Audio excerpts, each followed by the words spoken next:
Bueno, vamos a comenzar ahora lo que es la revisión de la parte 2 de esta noche y es nada que ver con la parte biológica ni física de la clínica. Ahora nos vamos a la parte legal, la parte de protección de información de salud, lo que es la HIPAA, ¿verdad?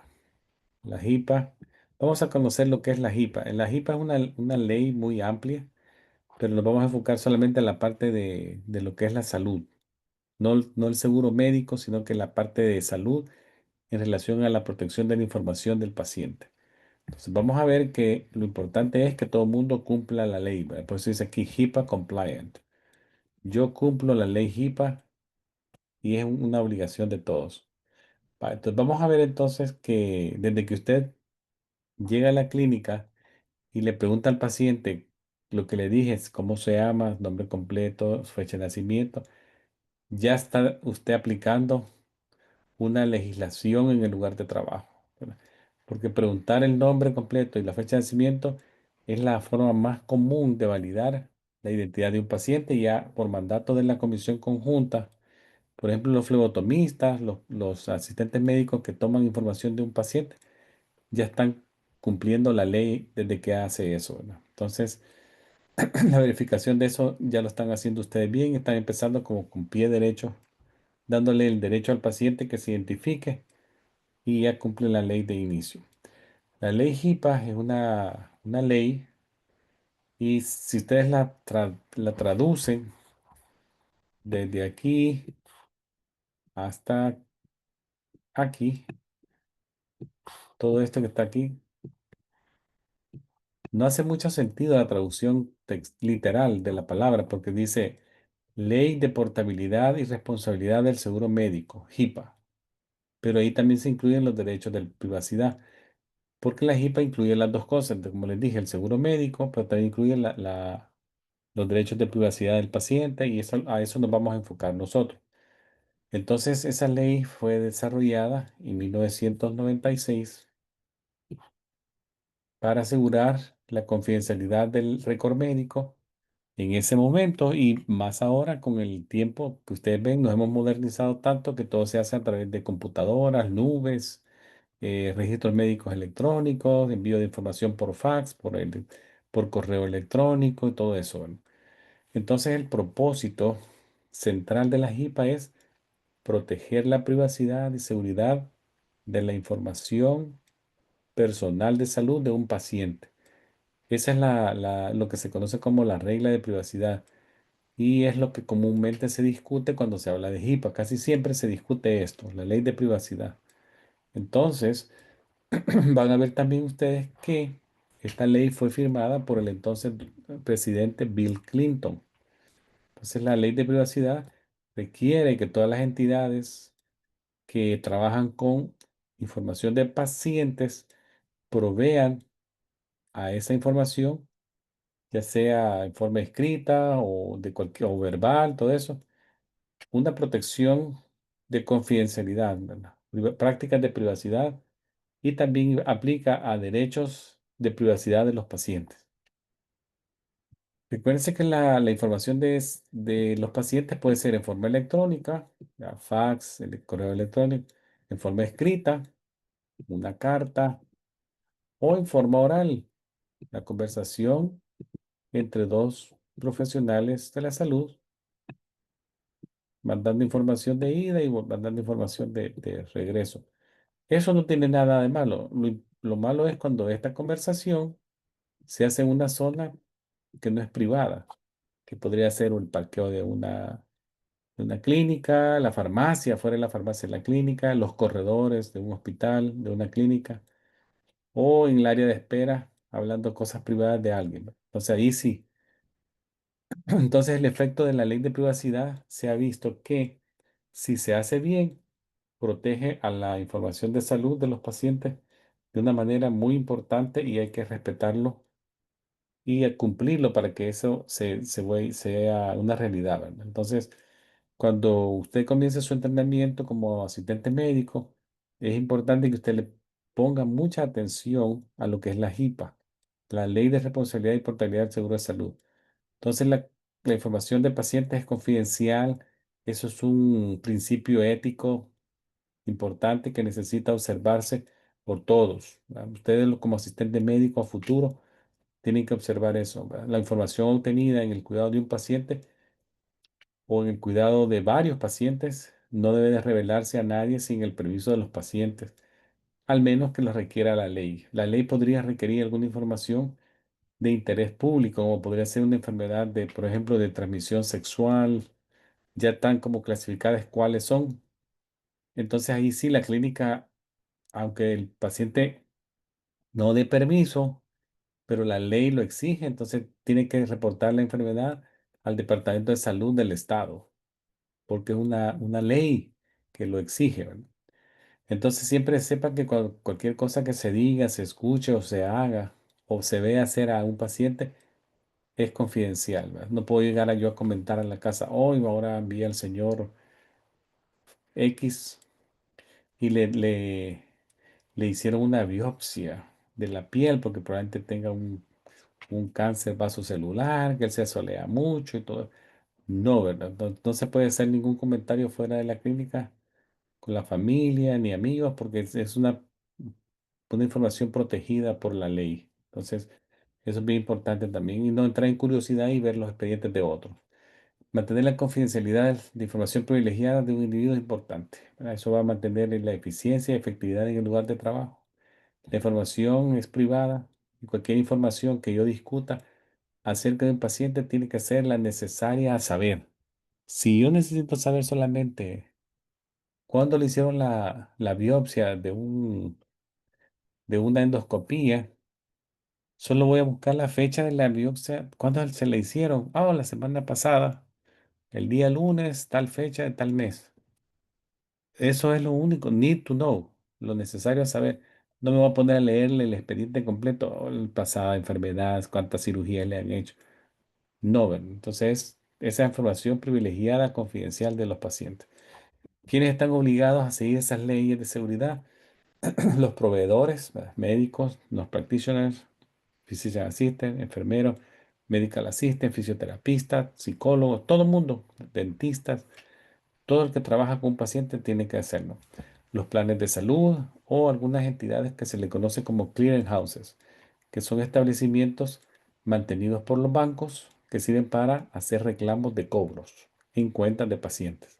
Ellos también están obligados a cumplirlo, ¿verdad? Todo el mundo es sujeto al requerimiento HIPAA y puede enfrentar penalidades o multas por si no cumple esas leyes. Ahora, algunas leyes de seguridad, ya las vamos a hablar.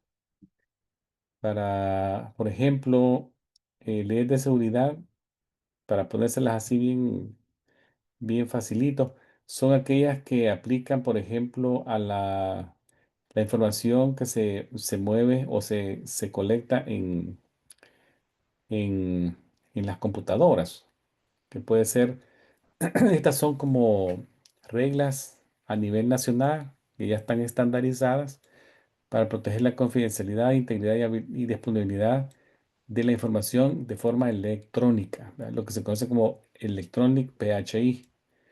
También requiere que las mismas entidades que yo ya les leí las cumplan y se tienen que hacer, eh, por ejemplo, protecciones administrativas, técnicas y físicas, ¿verdad? La ley de seguridad cubre información. En este puntito del nombre nomás, Security Rules, en este aplica solamente la información electrónica. ¿Y cuál es esa? Es aquella información que se transmite en forma de fax, correo electrónico, por ejemplo, ¿verdad? Que se crea, se recibe y se mantiene, se transmite de esa manera, ¿verdad? Entonces, cualquier información que se haga por internet es sujeta a reglas de seguridad.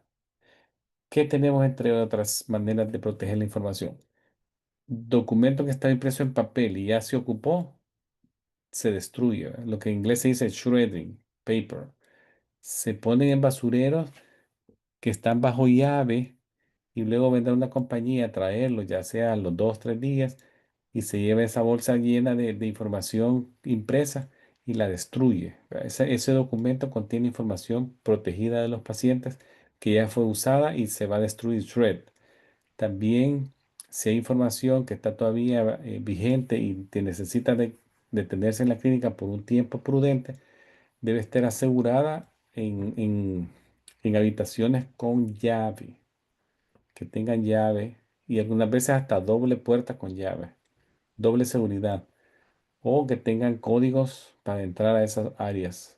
Los accesos tienen que estar limitados, las personas que tengan acceso a esas llaves tienen que ser bien limitados o tener un código de seguridad. Entonces, en adición a esto, las computadoras también deben de tener passwords protegidos. Cualquier asociado en el negocio también debe de ejecutar medidas de seguridad. Los que tienen acceso a Internet de las empresas que le dan mantenimiento a las computadoras de esas compañías que dan servicio médico también están sujetos a hacer como un documento donde van a hacer cumplir también sus leyes de seguridad. ¿Verdad? Métodos de transmisión como email deben de ser seguros, encriptados. Entonces se requiere password protegidas, encriptación de la información. Entonces ustedes ven, tiene que protegerse lo más que se pueda la información de los pacientes. Eh, Recuérdense que la información personal médica de alguien se le conoce como comunicación privilegiada. Entonces la HIPAA solamente le permite al paciente que tenga control sobre su información, sobre su récord médico, y él puede hacer una decisión educada, consensuada, de los límites que pueden tener la información personal de ese paciente específico y se debe de cumplir de forma estricta y concisa. Entonces, no, si él dice que cierta información no puede ser vista por familiares o por la mamá, todo eso, hay que hacerle cumplir su deseo. Así se vea como que uno dice, "Pero ¿por qué no quiere que vea? Es su información y él tiene derecho. ¿Se puede violentar una información de un paciente? Sí, ¿verdad? Lo que se conoce como breach, violación de la información. El breach es el peor caso que puede suceder en una empresa cuando viene a HIPAA y los riesgos están siempre presentes, ¿verdad? Se dejó una información al aire libre, que la puedan ver, que se compromete información. Entonces, si eso es así, el paciente tiene que ser informado. ¿Qué hacer en caso de un breach? Informarle, ¿verdad? Que su información ha sido violentada y muchas veces ya se ha visto que un montón de hospitales que les logran como hackear la empresa, eh, 1 millón, 1,2 millones de usuarios de empresas grandes, pues, son violentadas y si tuvieron acceso a la información de récord médico. Entonces se le tiene que informar al paciente que se descubrió una violación en el primer día que la entidad se dio cuenta del breach. Y los afectados tienen que estar ya sabedores en un máximo de 60 días que pasó eso. ¿No? Entonces ellos ya demuestran que están enterados de que su información fue violentada. Ahora, en las prácticas de privacidad ya le hablamos un poquito de los derechos de los pacientes. También sabemos que los pacientes tienen un derecho que sirven de guía para los pacientes y los médicos que están involucrados en su tratamiento y se le deja saber al paciente cuáles son sus derechos, ¿verdad? Y él firma en un documento que se le dio una copia de los derechos del paciente que aplican para esa clínica y pone su nombre, la fecha, firma de enterado. Algunos de los derechos, por ejemplo, son recibir tratamiento sin discriminación, ya sea del color de mi piel, mi raza, mi religión, género, origen nacional, si soy disability o no, o la forma que yo pague la cuenta de mi seguro médico, ya que Medicaid, que lo que sea. ¿Verdad? También tengo derecho a conocer el nombre y la posición de mi doctor. Tengo derecho también a recibir consentimiento informado. Ya les voy a explicar más adelante qué es eso, el consentimiento informado. También tengo derecho a decirle no a un tratamiento si yo no quiero que me hagan una cirugía o un procedimiento me parece que no es el mejor. Así sea que no es correcto, lo que estoy es mi decisión y puedo decir que no. ¿Verdad? Obviamente el médico está obligado a darme toda la información competente a ese consentimiento, ya lo vamos a hablar más adelante. También tengo el derecho a pedir una copia de mi récord médico sin costo y si hay un costo que sea razonable al mercado. También tengo derecho a quejarme sin represalia del servicio recibido. Ya este se queja mucho la enfermera, ¿verdad? Ah, no le den la comida a la hora que es, ¿no? Que está ahí, trársela un poquito, o si está quedando de dolor, déselo hasta después. Lo que estoy hablando es en sentido figurado, no es que pase, sino que les estoy poniendo unos ejemplos que hasta pueden dar risa, como ejemplo de que alguien puede sentirse como que está recibiendo una represión porque se quejó de un servicio. También tengo derecho a recibir tratamiento del dolor, tengo derecho a dar lo que se llama regalos anatómicos, que son documentar que a través de mi palabra o un proxy mío que puedo donar tejidos, ¿verdad? Órganos. También tengo derecho a hacer lo que se llama decisiones avanzadas en cuanto a una decisión médica a futuro. Y eso es lo que se conoce como derecho de vida, ¿no? Living will. El derecho de vida es cuando un paciente hace un documento que expresa su deseo en caso de que una enfermedad terminal o un accidente le ponga en una situación de salud que él ya no pueda expresar su deseo. ¿Qué pasó? Él ya no puede hablar, está inconsciente, no tiene buen uso de la palabra. Ah, bueno, pero él ya había hecho un living will, un deseo de vida. Este documento es como una práctica legal que se respeta, ¿verdad? Entonces, se debe de respetar su deseo. Ahora, el asistente médico también, me voy a centrar en esto acá. Obtiene el consentimiento. ¿Qué es el consentimiento y por qué es importante conocerlo y saber las diferencias?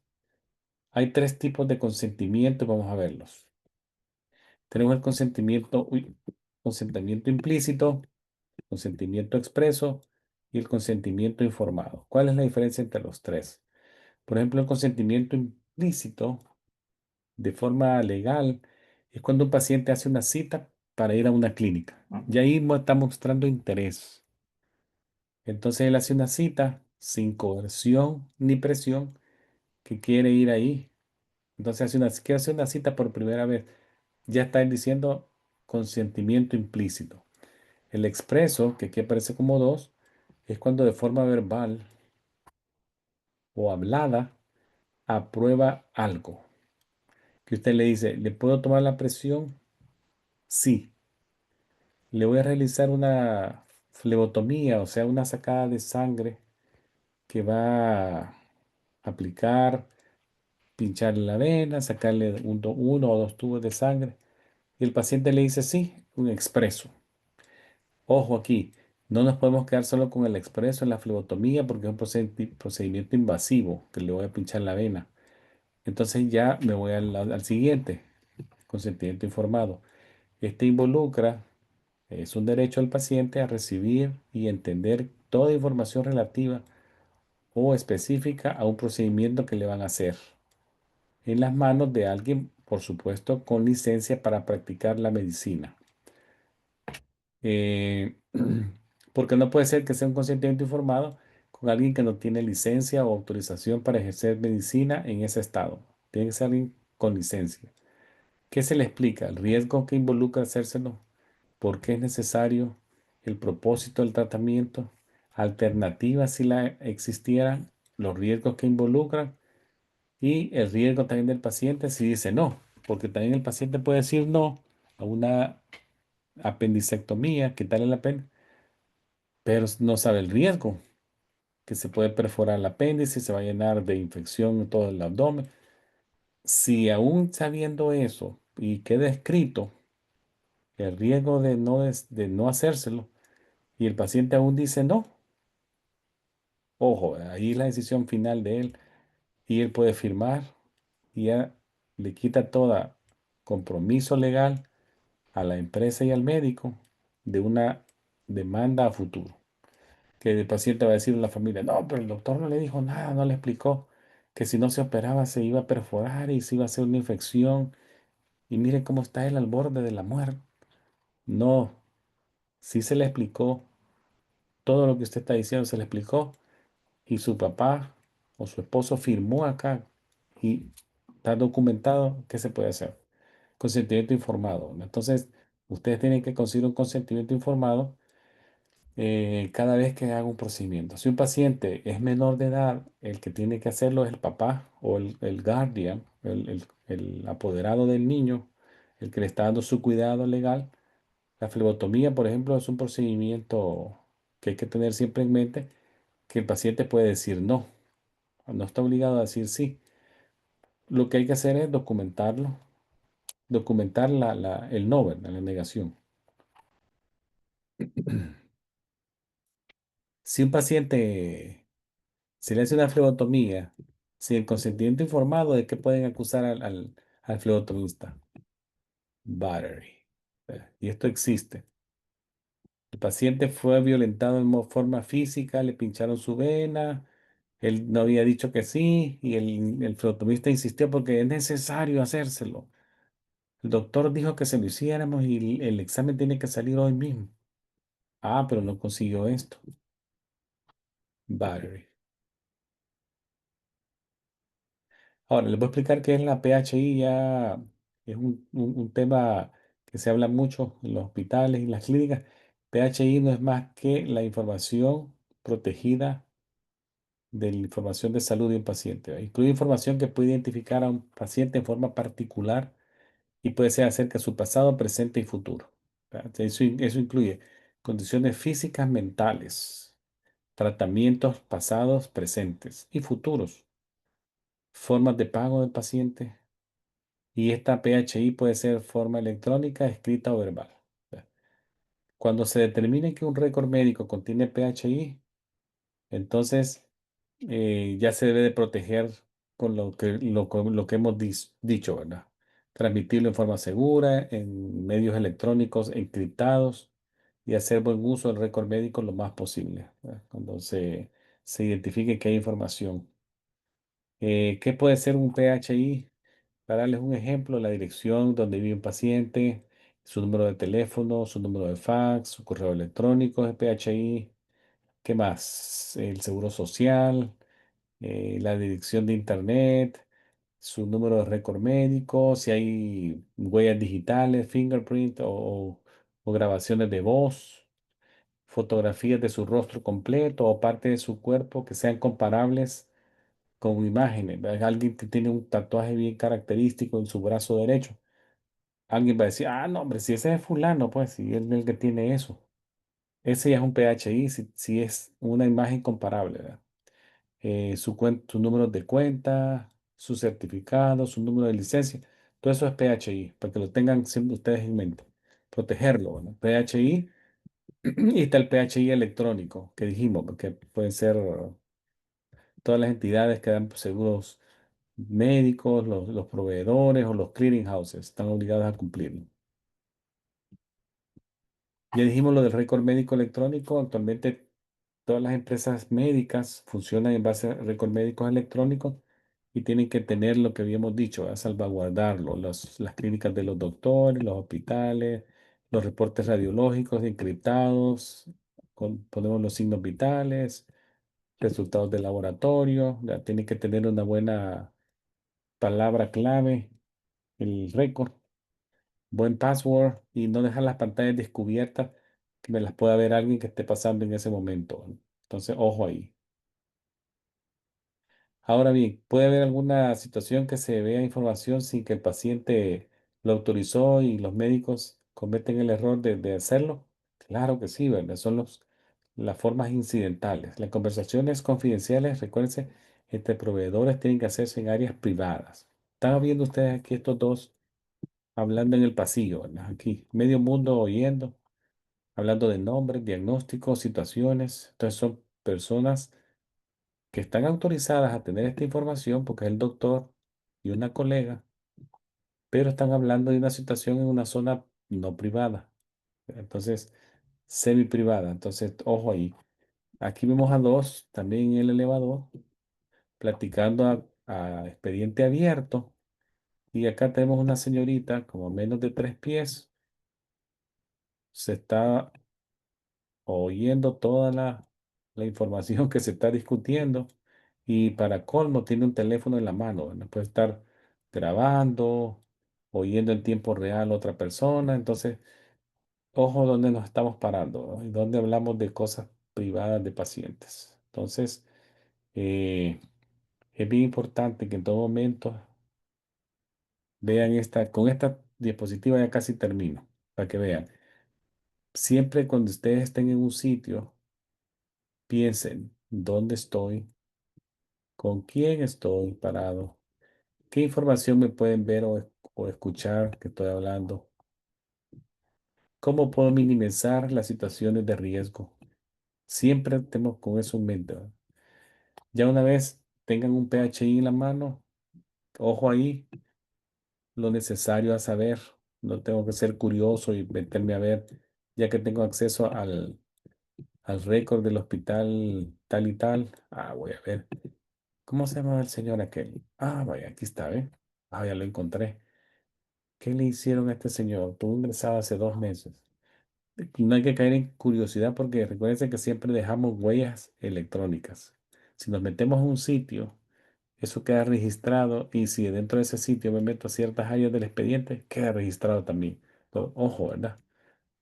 Lo mínimo necesario a saber, siempre seamos seguros en lo que hablamos, tocamos, vemos, escribimos. No seamos tentados a curiosear un expediente o expediente de paciente o pacientes por curiosidad, ¿verdad? Ojo ahí. Tengamos solo acceso al récord médico en lo necesario posible, ¿verdad? Es esencial que todo el mundo proteja el PHI y esté siempre atento a sus alrededores, ¿verdad? Y ojo, ¿verdad? Aquí silencio, no compartir nada. Bueno, todo lo que les traía de la JIPA. Ok, Es la información general que tienen ustedes que conocer. No sé si tienen alguna duda o habían oído de HIPAA, de qué se trata. Me la pueden preguntar hoy o si no la otra semana. muy bien, muy bien. ¿Alguna pregunta?